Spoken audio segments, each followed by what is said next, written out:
Okay, I'm going to try and go over this without him helping me, but we'll see how it works.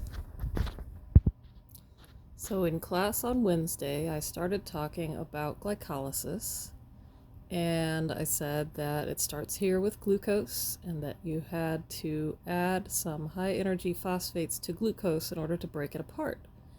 And those high-energy phosphates come from these ATP molecules that get broken down to ADP.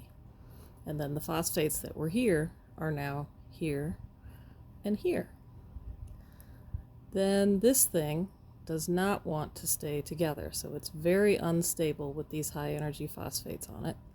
So it's immediately going to break apart into two pieces, and each one of those pieces is half of the one that was up here, so 3 carbons with a phosphate attached to it.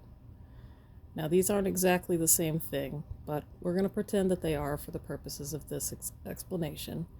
And to each one of these molecules, we're going to add another phosphate molecule. It's abbreviated PI to indicate it's an inorganic phosphate molecule, so that it didn't come from another compound like this. It came from something else.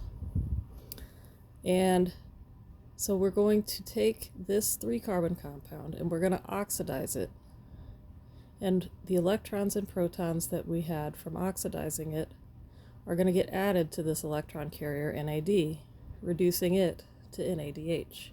So you have oxidation from this to this and reduction from this to this. And now this final one down here is a 3-carbon compound with 2 high-energy phosphate molecules on it. And this is happening twice because this molecule broke in half. The high-energy phosphate molecules on these molecules are going to get added to ADP to make more ATP for the cell.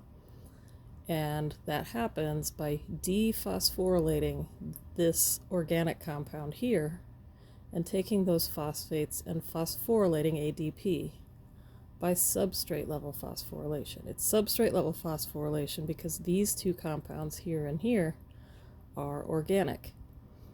And so you're taking a phosphate from an organic compound and putting it onto ADP to make ATP. So that's it, substrate level phosphorylation. Once you've taken those phosphate molecules off, what you're left with is that 3-carbon compound, which is pyruvate.